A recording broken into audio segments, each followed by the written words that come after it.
जितने सुंदर लगते हैं दिखने में उतने ही ज़्यादा खतरनाक है।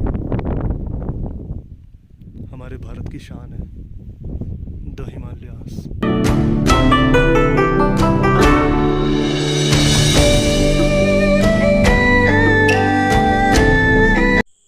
नमस्कार साथियों, मेरे ट्रिप का दूसरा दिन है आज और हम तैयारी लगभग कर ही चुके हैं और इसके बाद सीधा हमने निकलना ही है अपने। तो अभी हम जा रहे हैं कांगड़ा। वहाँ हमारा एक दोस्त आएगा, उसे लेना है। फिर धर्मशाला से होते हुए मैक्लोडगंज, फिर धर्मकोट और उसके बाद त्रिवेंद्र के लिए निकलना है। साथियों, हम पहुँच चुके हैं जहाँ से हमने त्रिवेंद्र के लिए चढ़ाई शुरू कर ली है। मैं आपको बता देता हूँ कि इंद्रहार त्रिवेंद्र से भी लगभग 10 किलोमीटर आगे है। साथियों, चढ़ाई शुरू करने से पहले हमारी चेकिंग हुई है। पुलिस ने हमारी चेकिंग की है। मुख्यतः ये चेकिंग जो है वो लाउड स्पीकर और लिकर को लेकर होती है ताकि हम इन्हें ऊपर ना लेके जा सकें। पर लेने वाले फिर भी बैग में कहीं छुपा के कहीं ना कहीं से ले ही जाते हैं, तो इतनी सीरियसली भी चेकिंग नहीं होती यहाँ पे। तो एक एडवाइस मैं आपको अपनी तरफ से दे देता हूँ कि आप अपना पीने का पानी खुद कैरी करें, क्योंकि रास्ते में आपको कहीं भी पानी नहीं मिलेगा। अगर पानी मिलेगा भी तो शॉप्स वगैरह पे मिलेगा और वो बहुत महंगा है। मतलब 20 रुपये की बोतल वो 50 में लगा रहे हैं, तो आप देख लीजिएगा। और ओले ओले देखिए किस तरह से गिर रहे हैं।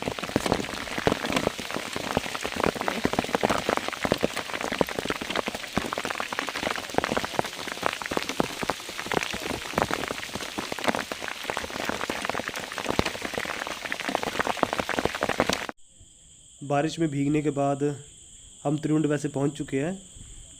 तो सामान तो हमने भीगने नहीं दिया, लेकिन मैं पूरा भीग चुका हूं। बस देखते हैं कि क्या होता है, कहीं बीमारी ना हो जाए, इस बात का ख़तरा मुझे सबसे ज़्यादा है।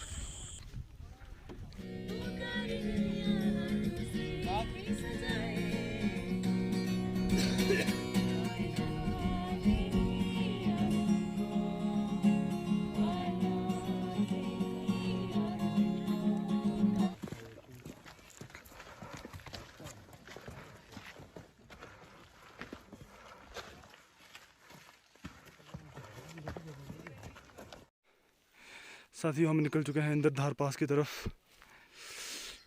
त्रिवेंद्र तक तो फिर भी ट्रैक सही था, लेकिन अभी ट्रैक थोड़ा मुश्किल हो गया है। तो देखते हैं कितनी देर में पहुंचते हैं हम। एक्चुअली आज रात का स्टे जो हमारा है वो है लाका ग्लेशियर के पास, जो यहाँ से शायद एक डेढ़ घंटे की दूरी पर है। तो वहाँ पहुँच के हमने वहीं स्टे लेना है रात को, फिर देखते हैं उससे आगे। साथी, ये हैं हम और ये है मेरा दोस्त। कोई टोली पीछे से आ रही है और आपको मैं दिखा देता हूँ। ये देखिए, रास्ता बड़ा ख़तरनाक है। ज़रा सा भी पैर स्लिप हुआ तो नीचे मैक्लोडगंज। साथियों, आपको क्या लगता है ये क्या होगा? क्या चीज़ है? फिल है ये, बिल्कुल लगे जोक की तरह रही है वैसे।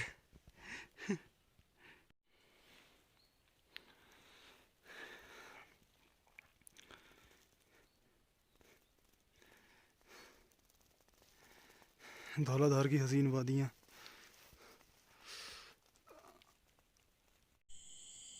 साथियों, ये एरिया है स्नो लाइन। जब मैंने पहली बार इसका नाम सुना था मुझे लगा था यहाँ पे बर्फ़ गिरी होगी, लेकिन ऐसा कुछ नहीं है। तो ये स्नो लाइन है। तो अभी बस कोई हार्डली 10 या 20 मिनट का रास्ता रह गया है ग्लेशियर तक पहुँचने का। वहीं हमारा आज रात का स्टे होगा। और ये रही भेड़ बकरियाँ। हिमाचल आए हो और आपको गद्दी लोग ना मिले तो ऐसा हो ही नहीं सकता। तो इतनी ऊंचाई पर भेड़ बकरियाँ इस मौसम में अच्छा लगता है। तो आज रात का स्टे हम यहीं करेंगे, क्योंकि कल सुबह फिर निकलना है इंद्रधार के लिए और 4 से 5 घंटे का ट्रैक है वो। तो करते हैं टेंट अपना तैयार।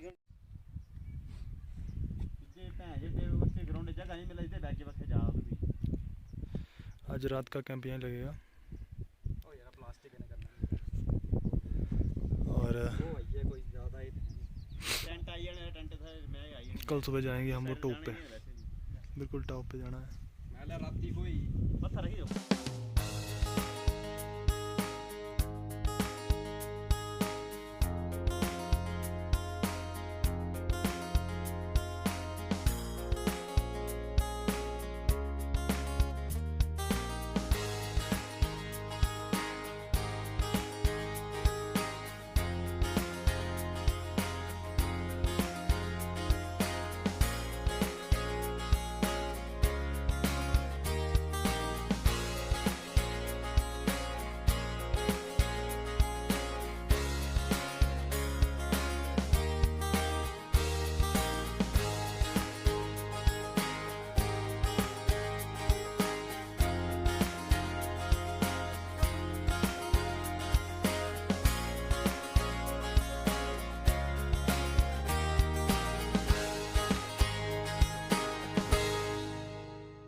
रात को इतनी ज़्यादा ठंड थी कि मैं सिर्फ 2 ही घंटे सो पाया था, और बारिश में भीगने के कारण तबीयत कुछ मेरी ख़राब हो रही है।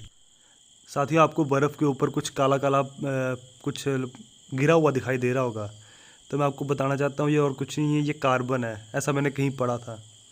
तो जैसे कि हम डीजल गाड़ियों से निकलता है धुआं, जो बस या ट्रक उनमें से निकलता है, फैक्ट्रीज से निकलता है, या हम कोई पॉलीथीन जलाते हैं उसमें से काला धुआं निकलता है, तो उसमें से जो काला धुआं है वो एक्चुअली कार्बन है।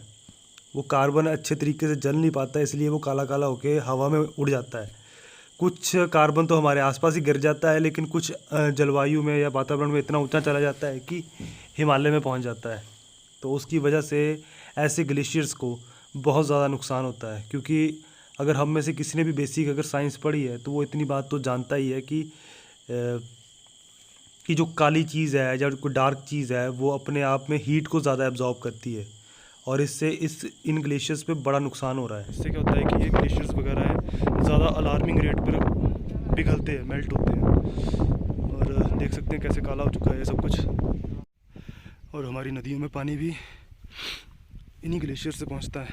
तो ज़रा सोच के देखो कि अगर इसी तरह ये पिघलते गए, कोई समय आएगा कि यहाँ ग्लेशियर ही नहीं बचेगा कोई, तो हमारे घर में पीने का पानी, सिंचाई, या आज गर्मी से तंग होके हम जल्दी जल्दी भाग के घर में चले जाते हैं, एसी ऑन कर लेते हैं बिजली से।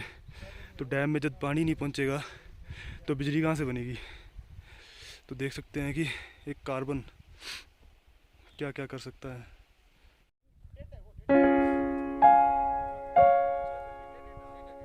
आप देख सकते हैं कितनी मोटी है ये बर्फ की चादर।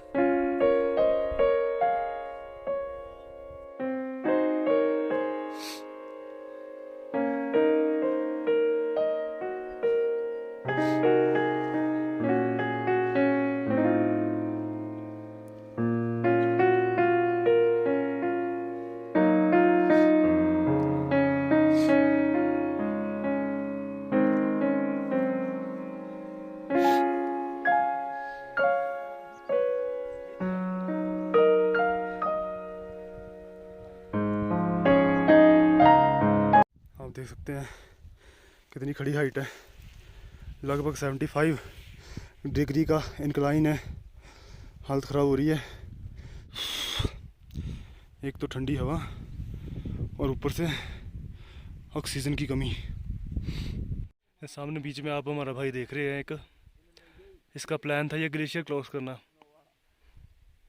पर बिना किसी इक्विपमेंट के, बिना किसी ट्रेनिंग के बर्फ़ पे चलना खतरे से खाली नहीं है। अभी बीच रास्ते में पहुंच तो गया, लेकिन इससे आगे जाया नहीं जा रहा, और अभी फंस गया हुआ, इससे वापस आना भी बड़ा मुश्किल हो रहा है। आप देख सकते हैं कि कैसे चल रहा है। तो जितने भी लोग इस वीडियो को देख रहे हैं, प्रॉपर तैयार होके आना भाइयों, क्योंकि देख सकते हो आप कहीं ब्रेक नहीं है रास्ते में, कहीं भी ब्रेक नहीं है रास्ते में। और अगर कोई हादसा होता है तो 14-15 किलोमीटर ना तो डॉक्टर मिलेगा, ना कोई फ़ोन लगेगा किसी का। और ये फ़ोटो सेशन हो रहा है, पोज बताए जा रहे हैं कि कौन कौन से पोज लगाएं, में कैसे कैसे करना है।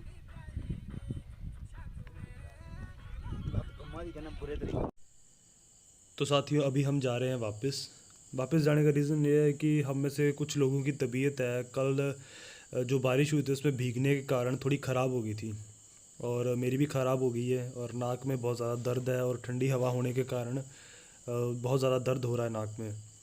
और एक रीज़न और है कि हमारे पास गाइड नहीं है इस टाइम, और क्योंकि रास्ता आगे जो है वो रास्ता एक प्रॉपर नहीं है, तो हमें पता नहीं चलेगा कि कौन सा रास्ता पकड़ना है। तो अगर कोई इस वीडियो को देख रहा है तो एक तो वो एटलीस्ट 3 दिन का प्रोग्राम तो बना के आए, और साथ में गाइड ज़रूर ले आए, क्योंकि बिना गाइड के और टाइम के आप सफ़र का मज़ा नहीं ले पाएंगे। तो हम तो सिर्फ 2 ही दिन लेके आए थे, तो आज हमें यहाँ से वापस होना पड़ेगा, लेकिन आप लोग इस चीज़ का ज़रूर ध्यान रखना। तो साथियों ये है हमारे सामने लेवेंडर के फूल। जिनको ये नहीं पता कि लेवेंडर क्या है, उनको बता देता हूँ कि रूम फ्रेशनर या एयर फ्रेशनर के रूप में इसका बहुत ज़्यादा इस्तेमाल होता है। तो साथियों इस वीडियो में इतना ही, अगली बार आएंगे तो इंद्रहार भी जाएंगे।